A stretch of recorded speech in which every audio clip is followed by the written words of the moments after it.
Good morning TMC Goat Farms. இன்றைக்கி வந்து சனிக்கிழமை.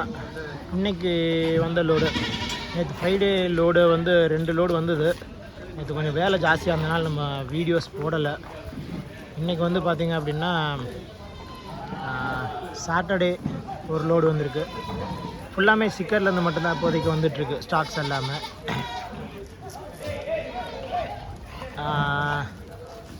ஆடு வண்டி கொஞ்சம் லேட்டு தான். இதில் வந்து கஸ்டமர்ஸ்க்கு ஏற்ற மாதிரி வந்து சைஸு ஸ்பெக்கெலாம் மாற்றிருக்கோம். அதாவது வந்து ஓல்டு ஃபீமேல்ஸ் வேணுங்கிறவங்களுக்காக வந்து ஒரு 60 கிட்ட வந்து 20 ஒரு பட்டி, 40 ஒரு பட்டின்ற மாதிரி ஒரு 60 கிட்ட ஓல்டு ஃபீமேல்ஸு, அப்புறமா கடைங்களுக்கு யூஸ் பண்ணுற மாதிரியான கோட்ஸு. ஸோ இந்த மாதிரி வந்து சைஸ் மாறி மாறி கொண்டு வந்திருக்கோம்.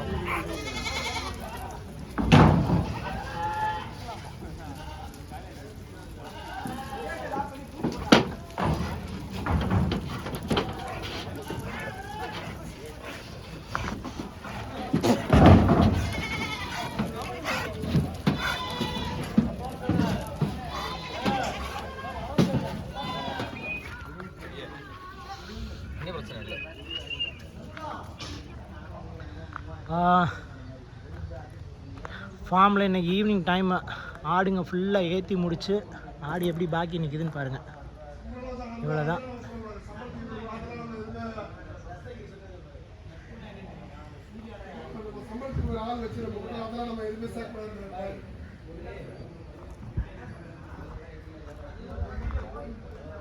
வணக்கம் யாசர் பாய், நவநீதன். வணக்கம்.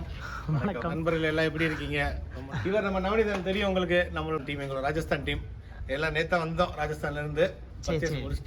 இப்போ நம்ம டிஎம்சிக்குன்னு ஒரு யூடியூப் சேனல் இருக்குது. ப்ளஸ் வந்து இந்த ஃபார்மிங் பிஸ்னஸ் அப்படின்னு ஒரு யூடியூப் சேனல்லேருந்து ஒரு 2 வாரத்துக்கு முன்னாடி நம்மள ஒரு இது போட்டாங்க. அது நிறையா வந்து கால்ஸ் வருது. அதுலேருந்து ஒரு 2 லட்சம் பேர்கிட்ட பார்த்துருக்காங்க. நிறைய கால்ஸ் வருது. கால்ஸ் வர்றதில் நிறைய வெளியூருக்காரங்க கால் பண்ணுறாங்க, புதுசாக இருக்கவங்க கால் பண்ணுறாங்க. அவங்களோட முதல் கேள்வியே என்ன இருக்குன்னா, இதை வந்து நம்மளோட டிஎம்சி யூடியூப் சேனல்லையுமே இதை ஒரு விளக்கமாக ஒரு வீடியோ போட்டிருக்கோம். உயிரிடை என்ன விலை கொடுக்குறீங்க அப்படிங்கிறது மட்டும்தான் அவங்க வந்து கேள்வியாக. அதாவது வந்து பையர்ஸ் வாங்குறவங்க நிறைய பேர், கறிக்கடைக்காரங்களா இருக்கட்டும், புதுசாக இருக்கவங்கள, அதாவது ஃபார்மிங்காக வளர்க்குறவங்களுக்கும் உயிர் என்ன மாதிரி கொடுக்குறீங்க உங்கள் பண்ணையில் அப்படின்னு கேட்குறாங்க. ஏன் நம்ம உயிரிடைக்கு ஆடு கொடுக்கறதில்ல, இதோட விளக்கமும் உயிரிடைக்கு வாங்குறது மூலமாக அவங்களுக்கு என்ன நஷ்டமாகும், எப்படி வந்து அவங்களுக்கு அது பாதிக்கும் விலையில் அப்படிங்கிறதையும் எனக்கு விளக்கமாக நீங்கள் ஒரு 2-3 ஆடு பிடிச்சி வச்சுருங்க. இந்த கிரேடிங் சிஸ்டம்ங்கிறது என்ன, ஏன் ஒவ்வொரு கிரேடுக்கும் உயிரிடையோட விலை கூடுது குறையுது அப்படிங்கிறத எனக்கு தெளிவாக நீங்கள் சொல்லுங்கள். கண்டிப்பாக. ஏன் உயிரிடைக்கு ஃபஸ்ட்டு வாங்கக்கூடாதுன்னு ஒரு சின்ன எக்ஸாம்பிள் ஒன்று தாங்க.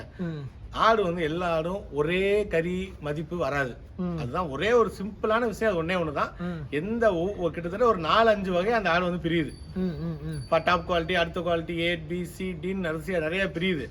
ஸோ A கேட்டகரியில் உள்ள ஆடும் பி கேட்டகரியில் ஆடும் ஒரே கறி மதிப்பு வராது. ஸோ அதையும் நீங்க அதே உயிரிடை கறி மதிப்புன்னு நீங்க சொல்றது வந்து கறியோட சதவிகிதம். ஒரு ஆட்டுல இருந்து எத்தனை கிலோ, ஒரு 20 கிலோ ஆட்டுல எத்தனை கிலோ வருதுன்ற மாதிரி. 20 கிலோ ஆடு இருக்கு, ஒரு டாப் குவாலிட்டி ஆடு அப்படின்ற பட்சம் பாத்தீங்கன்னா ஒரு 12 கிலோ வரும்னு வச்சுக்கோங்களேன். ஒரு B ல வந்து பாத்தீங்கன்னா ஒரு 11 தான் வரும். ஒரு C ல வந்து பாத்தீங்கன்னா 11 தான் வரும். இன்னும் உடைய பாத்தீங்கன்னா இன்னும் 10 கிலோ, அதுதான் 10 கிலோ, 5 கிலோ, 8 கிலோ, 9 கிலோ வரை வந்துருங்க. 20 கிலோ ஆட்டுல 9 கிலோ வரை, அதாவது 45% 8 கிலோ வரையெல்லாம் வந்துருக்கு. இருக்கிறதுல கடைசி தரம் அப்படின்னு நீங்க 40% வந்திருக்கு கறி. 40%. அத வந்து நீங்க அதே உயிரடிக்கு முன்னாடி இப்ப நம்ம டிஎம்சில எத்தனை தரமா பிரிக்கிறீங்க? ஒரு ரெகுலர் கோட்னு சொல்லக்கூடிய ஒரு கடை சரக்குன்னு சொல்ற, அதாவது வந்து அடல்ட் கோட்ஸ் மேல் ஃபீமேல் ரெண்டையுமே எத்தனை கிரேடா பிரிக்கிறீங்க நீங்க? நாங்க நாளைக்கு A+ மோ, நாளைக்கு B மோ, நாளைக்கு C மோ, 1 2 3 மோ. சோ எத்தனைன்னு சொல்லுங்க. மினிமம் நாங்க ஒரு 5 கிரேட் வச்சிருக்கோம். 5 கிரேட். நீங்க வந்து அந்த 5 கிரேட், இப்ப நீங்க ஒரு 3 கிரேட் இருக்குல்ல, அதுல எனக்கு ஒரு அந்த ஆடை பிடிச்சி அது எப்படி வந்து அந்த கிரேடு வித்தியாசப்படும், பார்வைக்கு எப்படி இருக்குன்னு காட்டுங்க. இப்போ இதுல 3 ஆடு இருக்கு.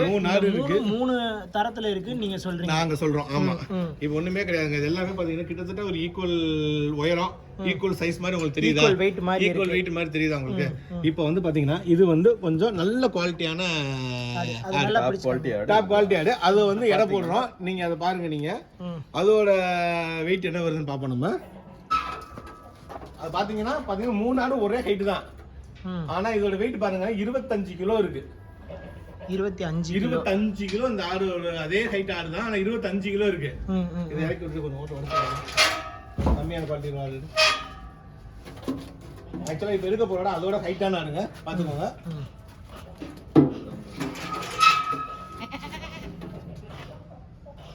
அதே 25 கிலோ இருக்கு. ஆனா இல்ல இப்ப இந்த ஆடு வந்து நீங்க ஒரு தரம்னு சொல்றீங்க. இப்ப இந்த ஆட்டுல இருந்து கிடைக்கக்கூடிய கறி வந்து அதுல இருந்து கிடைக்கக்கூடிய கறி வரை கம்மியா இருக்கும் அப்படின்னு சொல்றீங்க. கண்டிப்பா கம்மியா இருக்கும். ஏன்னா இப்ப அதுவும் 25 கிலோ, இதுவும் 25 கிலோ இருக்குங்களா? இப்ப இது வந்து ஒரு செகண்ட் கேட்டகரியோ இல்லை தேர்ட் கேட்டகரியோ நீங்கள் சொன்னீங்க அப்படின்னா, அது டாப் கேட்டகரின்னு சொன்னீங்க அப்படின்னா, அப்போ இது ரெண்டுலேருந்து கிடைக்கிற கறியோட சதவீதம் வந்து கட்டாயம் மாறுபடும் அப்படின்னு சொல்லிட்டு. கட்டாயம் மாறுபடுங்க. நீங்கள் 25 கிலோ எல்லாம் இருக்கு, எல்லாத்துலேயும் அதே 12.5 கிலோ 13 கிலோ கறி வரும்னு நினச்சிங்கன்னா தப்பு. அப்போ இப்போ இந்த மாதிரி சூழ்நிலையில் இதையும் அதையும் ஒரே உயிரடைக்கு 385 ரூபாய்க்கோ 400 ரூபாய்க்கோ 420 ரூபாய்க்கோ வாங்கினா கட்டாயமாக வந்து ஃபெயிலியர் தான் அது கண்டிப்பா. இந்த 25 கிலோ ஆடுன்னா இப்போ ஒரு 400 ரூபா அப்படின்னா இது வந்து பாத்தீங்கன்னா 10,000 ரூபா வருது.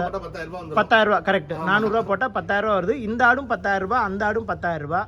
இதுல எவ்வளவு கறி வரும், அதுல எவ்வளவு கறி வரும்? இந்த ஆடு 10,000 ரூபாய், அந்த ஆடு 10,000 போதுங்க. அதுல வந்து பாத்தீங்கன்னா 1 கிலோ எக்ஸ்ட்ரா கறி வந்துருங்க. 1 கிலோ எக்ஸ்ட்ரா கறி வரும். அப்ப இந்த ஆட்டுக்கும் அந்த ஆட்டுக்கும் நம்ம அந்த இடத்துல 700 ரூபாய் நம்ம ஒரு கடைக்கு ஒரு மதிப்பு விக்கிறோம், அதுலயே 700 ரூபாய் அடி ஆயிருது.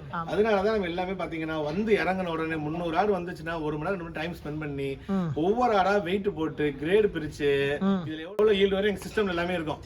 இந்த குவாலிட்டி ஆடு நான் என்ட்ரி போடுறேன், இந்த வெயிட் என்ட்ரி போட்டு அப்படின்னால ஆட்டோமேட்டிக்கா அது எவ்வளவு மீட் வரும்னு சொல்லிட்டு எங்க சிஸ்டம்ல வந்துடும். வாங்குறவங்க அங்க போய் இந்த மாதிரி ஆடு பிடிச்சிருக்கேன்னு அவங்க பாப்பாங்க. எத்தனை ஆடு என்னென்ன கேட்டகரியில பிடிச்சிருக்காங்கன்னு சொல்லிட்டு பில்லுமே அப்படிதான் நம்ம கொடுப்போம். 4 பல் ஆடு எத்தனை பிடிச்சிருக்கீங்க, டாப் குவாலிட்டி ஆடு எத்தனை ஆடு பிடிச்சிருக்கீங்க, அதுல உங்களுக்கு கறி மதிப்பு எவ்வளவு வரும், அதோட உயிர் மதிப்பு எவ்வளவு வந்திருக்கு உங்களுக்கு. இந்த ஆடு வந்து பழைய முறைப்படி சும்மா சீட்டுல எழுதி கொடுக்கறதுங்கிறதெல்லாம் மாத்தி நீங்க ஒரு பில்லிங் சிஸ்டம் மாதிரி கொண்டு வந்திருக்கீங்க. பில்லிங் சிஸ்டம் தாங்க, சீட் எல்லாம் கிடையாது. ஒரு ஆடு 20 ஆடு வாங்குறாங்கன்னா 20 ஆடுல 10 ஆடு டாப் குவாலிட்டி ஆடா இருக்கும், ஒரு 4 ஆடு வந்தீங்கன்னா குவாலிட்டி கம்மியான ஆடா இருக்கும். சோ அது வந்து எவ்வளவு வந்து உயிரடைக்கு உங்களுக்கு வந்திருக்கு, இதோட உயிரிடை உங்களுக்கு எவ்வளவு வந்திருக்கு, இது கம்மியா வந்திருக்கு உங்களுக்கு உயிரடைக்கு. அதே இடைக்கு வந்து போட மாட்டோம் நாங்க. அது 410 ரூபா உயிரிடை வந்துச்சுன்னா செகண்ட் குவாலிட்டி 390 ரூபா வரும், 400 ரூபாய் வரும். இந்த மாதிரி அதுல இத்தனை 2 பல் ஆடு வந்திருக்கு, அதோட உங்களோட உயிரிட மதிப்பெண்ண.